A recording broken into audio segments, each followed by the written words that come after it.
కూడా కూర్చోవాలి కదా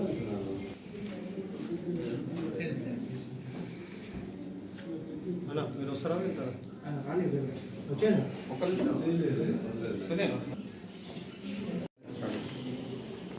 First of all, I welcome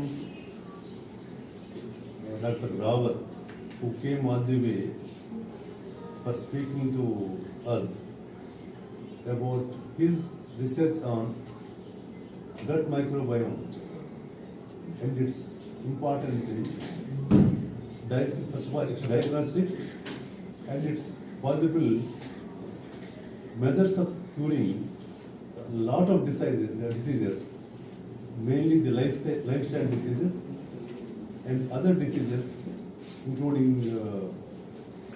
brain-based diseases also. A lot of work is going on across the world, and especially this is possible because gene or genetic testing is making a lot of inroads into the new methods of medicine.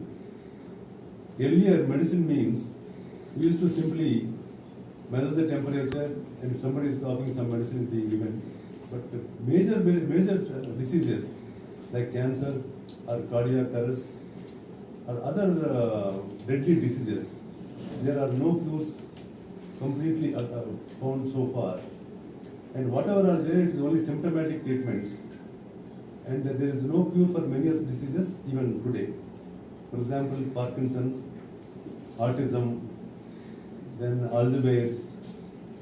Such diseases are more in number nowadays. So for all this, researchers like Dr. Rawat in India and research across the world, they found new technological innovations that are taking place now to understand the genetic behavior or genes inside the persons are giving a lot of solutions, a lot of answers for many of the problems which are not able to solve hitherto.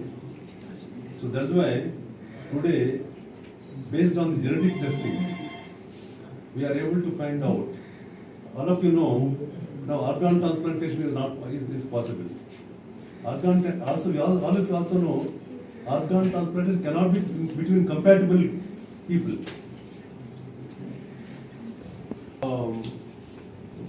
But before organ transplantation, they have to make a test whether genetically these whoever is donating the organ, whoever is receiving the organ, they are compatible. If they are not compatible, organ will not accept the body. That means genetic testing is important for many areas. For example, DNA fingerprinting, all of you know. Founders, late Dr. Rajesh Singh garu, Gandhi garu, who are experts in their own field, genetics, start చేశారండి. మేమంతా retired professors అండి. నేను 40 years జెనెటిక్స్లో research చేశాను. And madam కానీ other directors retired director. ఇక్కడ ఏమవుతుందంటే మేము after retirement మాకు ఏదైనా సర్వీస్ చేయాలని ఒక కోరిక. మేమంతా రీసెర్చ్ చేసాము, ప్రాజెక్ట్ చేసాము, పిహెచ్డి ప్రొడ్యూస్ చేసాము, ఇవన్నీ చేసినాము. కానీ అల్టిమేట్లీ ఎక్కడ ఇది ట్రాన్స్లేషన్? మీరు ఏదైనా జీవశాస్త్రంలో ఏ భాగం తీసుకోండి, ultimately translation is patients, helping the patient, helping the disease people. This is what the whole scenario మన జీవశాస్త్రంలో. వాట్ ఎవర్ జెనెటిక్స్ కానీ జెనెటిక్స్ వల్ల ఒక ఇంపార్టెంట్ ఇదండి ఫైండింగ్ అండి జెనెటిక్స్లో. అదేంటంటే ఇప్పుడు దాకా మనం పేషెంట్ అంటే సిమ్టమాటిక్గా ట్రీట్మెంట్ ఉంటుంది. సిమ్టమ్స్ బట్టి డాక్టర్స్ నాలెడ్జ్ని బట్టి వాళ్ళు ఒక డయాగ్నోసిస్కి వస్తారండి. దాన్ని బట్టి మనకు ట్రీట్మెంట్ కూడా చేస్తాయి. కానీ ఇప్పుడు ఏమవుతుందంటే యాక్చువల్లీ కాజ్ అయింది, డిసీజ్ వచ్చింది, కాజ్ ఏంటంటే మనకు ultimately it is going to DNA, genetics. DNA అంటే బ్లూ ప్రింట్ అండి. మీరు ఒకరుగా ఉండరు. డిఫరెన్స్ ఏంటంటే మీ జీన్స్లో ఉన్నాయి. ఓకే, మనకు ఇద్దరు హ్యూమన్ బీయింగ్స్కి 99.5 సిమిలారిటీస్ ఉన్నాయండి జీన్స్లో. కానీ 0.5%లో మనంతా డెవలప్ అవుతాం. 800 కోట్ల మంది 800 కోట్ల మంది ప్రజలు 800 కోట్ల మందికి డిఫరెన్స్ వస్తుంది. 0.5కి మనం డిఫరెన్స్ అయిపోము. ఆ డిఫరెన్స్లో మనం ఎట్లా what is your physical features, skin colour, hair colour, all that are embedded. Also susceptibility diseases, susceptibility అదొకటి. తర్వాత జన్మ నుంచి బర్త్ నుంచి డిసీజెస్, అది జెనెటిక్ ముటేషన్స్ వల్ల ఇట్లా వస్తుంటాయి కేసులు. మాకు రెఫరెన్స్ చేస్తారు డాక్టర్ శరత్చంద్ర గారు, ఆటోఇమ్యూన్ డిసీజ్ ఎక్స్పర్ట్.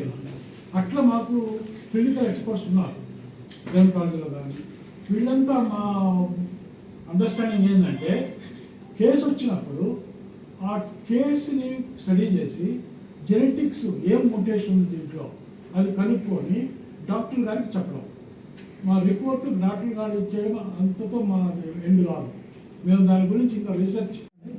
నేను రుమటాలజిస్ట్ కిమ్స్ హాస్పిటల్లో. ఇండియాలో కూడా ఈ రుమటాలజీ ప్రాబ్లమ్స్ ఎక్కువైపోయాయి. ఈ రుమటాలజీ ప్రాబ్లమ్స్ ఎందుకు వస్తున్నాయంటే మన బాడీలో ఇమ్యూన్ సిస్టమ్ సరిగ్గా పనిచేయకపోవడం వల్ల. ఇమ్యూన్ సిస్టమ్ అంటే తెలుగులో రక్షణ వ్యవస్థ. ఈ రక్షణ వ్యవస్థ మన మీదే. రక్షణ వ్యవస్థ అంటే పోలీసింగ్ లాగా, మిలిటరీ ఫోర్స్ లాగా. ఈ పోలీస్ ఎందుకు మనకి మిలిటరీ? మన కంట్రీని ప్రొటెక్ట్ చేయడానికి. సో మన బాడీలో ఉన్న రక్షణ వ్యవస్థ మనల్ని ప్రొటెక్ట్ చేయడానికి. కానీ ఈ రుమటలాజికల్ ఆటోఇమ్యూన్ డిసీజెస్లో మనల్ని రక్షించాల్సిన రక్షణ వ్యవస్థ మన మీద దాడి చేయడం వల్ల కొన్ని రకాల కీళ్ళ వ్యాధులు వస్తున్నాయి. ప్రముఖంగా వచ్చే కీళ్ళ వ్యాధులు ఏంటంటే రుమటాయిడ్ ఆర్థరైటిస్, లూపస్, దీన్నే సిస్టమిక్ లూపస్ ఎరిథమెటోసిస్ SLE అంటాం, సోరియాటిక్ ఆర్థరైటిస్ అని, యాంకిలోజింగ్ స్పాండిలైటిస్ అని, చిన్నపిల్లల్లో వచ్చే వ్యాధిని జువెనైల్ రుమటాయిడ్ ఆర్థరైటిస్ అని, ఇంకా స్క్లియోడర్మా అని, పాలిమైసైటిస్ అని, ఇలా రకరకాల కీళ్ళ వ్యాధులు ఆటోఇమ్యూన్ రిలేటెడ్ ఆర్థరైటిస్ వస్తున్నాయి అన్నమాట. ఇప్పుడు ఇండియాలో చాలా ఎక్కువైపోయింది. ఫర్ ఎగ్జాంపుల్ కొత్త ఇప్పుడు ఆటిజం గురించి మేడం చెప్పారు. అట్లాగే ఇన్ఫెర్టిలిటీ, ఇదివరకు ఇన్ఫెర్టిలిటీ ఎక్కువ లేదు. ఇప్పుడు మన హైదరాబాద్లో ఇరానీ చాయ్ షాపులు ఎన్ని ఉన్నాయో ఇన్ఫెర్టిలిటీ క్లినిక్స్ అన్నీ ఉన్నాయి. ఒకప్పుడు అసలు ఇవి లేవు 20 ఏళ్ల క్రితం. ఇలా అలాగే ఒబేసిటీ, 400 ఉంది. అలాగే ఒబేసిటీ కూడా బాడీలో ఇన్ఫ్లమేషన్ వల్లే ఉంటుంది అనమాట. ప్రాబ్లీ ఇప్పుడు దాదాపు 100కి 33% మంది ఒబేసిటీతో బాధపడుతున్నారు. నిన్న ఒక ప్రోగ్రామ్కి అటెండ్ అయ్యాం. యూకే నుంచి ఒక రాయల్ కాలేజ్ ప్రెసిడెంట్ వచ్చి మాట్లాడుతున్నారు. 75 ఏళ్ల క్రితం అంటే మన స్వతంత్రం వచ్చినప్పుడు యూకేలో ఒబేసిటీ 1% ఉండేదట. ఇప్పుడు వాళ్ళు 75 సంవత్సరాల తర్వాత డేటా తీస్తే సుమారు 66% of the UK people are obese. మనం కూడా వాళ్ళకి కొద్ది ఒక 5-10 ఏళ్ళలో వాళ్ళకి చేరువలో వెళ్ళిపోతాం. ఇవన్నీ కూడా related to our food and gut microbiome. ఇవన్నీ కూడా ఆటోఇమ్యూన్ డిసీజ్తో ఇంటర్లింక్. సో ఇవన్నీ కూడా పెరుగుతున్నాయి. ఎందుకంటే మన లైఫ్ స్టైల్ డిసీజెస్ అంటే లైఫ్ స్టైల్ మారడం వల్ల కొత్త జబ్బులు వచ్చి మన బాడీలో ఆటోఇమ్యూనిటీ పెరుగుతుంది. సో రావత్ గారు ద్వారా మేము రీసెర్చ్ చేసి మన గట్ మైక్రోబయోమ్ మన ఫ్రెండ్లీ గట్ మైక్రోబయోమ్గా మారిస్తే ఈ డిసీజ్ రాకుండా మనం ఆపగలము అని మా ఆశ. हम लोग उसके बारे में स्टडी करते हैं. जो भी पेशेंट्स होते हैं उसमें हम देखते हैं अच्छे बैक्टीरिया कितने हैं, बुरे बैक्टीरिया कितने हैं, और जो बुरे बैक्टीरिया हैं उनको हटाने के लिए हम कैसे ट्रीटमेंट कर सकते हैं. तो इसको अगर हम देखेंगे तो कभी भी जो हमारा प्राचीन जो भारत की सभ्यता है इसमें बताया गया है कि बहुत सारी बीमारियां जो होती हैं वो पेट से शुरू होती हैं. और हम अगर पेट को देखेंगे तो हमारा जो पेट है अगर वो एक हरे भरे वन की तरह होगा, जैसे एक अच्छा एवरग्रीन फॉरेस्ट होता है, तो फॉरेस्ट में बहुत सारी डाइवर्सिटी होती है. वहाँ अच्छे सुंदर पेड़ होते हैं, वहाँ पानी होता है, झरने होते हैं, अलग अलग वहाँ घास होती है. उसके अलावा वहाँ पर अच्छी हवाएं चलती हैं, ठंडक होती है, तितली होंगी वहाँ पर, अलग अलग जो सुंदर वन्य जीव होते हैं वो सब होते हैं. तो ये डाइवर्स एनवायरनमेंट कहलाता है, उसको बायोलॉजी में बोलते हैं. लेकिन जो एक बीमार व्यक्ति का शरीर होता है, बीमार व्यक्ति के शरीर में डाइवर्सिटी की कमी होती है, तो वो एक रेगिस्तान की तरह होता है। वहां पर केवल रेत होती है, वहां पे कोई पानी नहीं होता, वहां कोई जीव नहीं होते, बहुत कम जीव वहां पनप पाते हैं, और वहां पे कोई भी एक साइकिल की व्यवस्था नहीं होती, वहां पानी भी कभी नहीं गिरता है, और रेगिस्तान में जो है केवल आपको कांटे वाले पेड़ मिलेंगे या खजूर के पेड़ मिलेंगे, तो वो उसका जो बैलेंस हो गया होता है वो खत्म हो जाता है।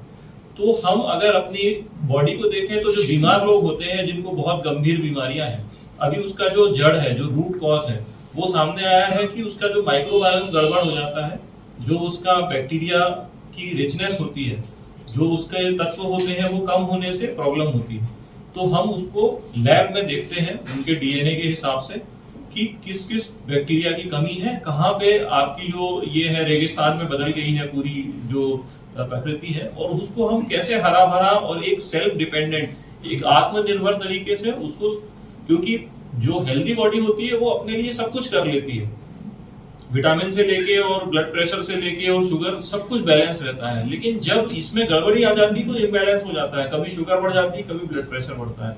तो हम जब बैलेंस को वापस लेके आते हैं उसकी जड़ को खत्म करके, तो वो इंडिविजुअल अपने आप हेल्दी हो जाता है। ये हम बहुत सारी बीमारियों में कर रहे हैं, जैसे कि कई दिमाग की बीमारियां हैं, एल्जाइमर डिजीज, पार्किंसोनिज्म, जिनका एज सच बहुत कम इलाज मौजूद है, उसको हम इसके थ्रू एड्रेस कर रहे हैं। बच्चों में जो बीमारियां होती हैं जैसे ऑटिज्म स्पेक्ट्रम डिसऑर्डर, इसके अलावा जो लाइफस्टाइल की बीमारियां हैं, जो खाने पीने की गड़बड़ी और स्ट्रेस की वजह से होती हैं, जो कि स्ट्रेस आजकल बहुत जरूरी है। जैसे मैडम ने बोला कि वो लोग ट्रैवल करते हैं एक जगह से दूसरी जगह, पूरे टाइम यहाँ वहाँ भागते रहते हैं, ठीक से सोते नहीं हैं, तो स्ट्रेस के कंट्रोल में भी ये बैक्टीरिया का बहुत बड़ा रोल है। और ये बैक्टीरिया जो है एक बार स्ट्रेस को कंट्रोल करेगा तो काफी हद तक डायबिटीज, हाइपरटेंशन, ये हार्ट के प्रॉब्लम, इनका भी मैनेजमेंट हो सकता है। तो इसके लिए मैं यहाँ पे रेगुलर विजिट करूंगा, और सब लोगों ने जो मुझे इनवाइट किया है, हम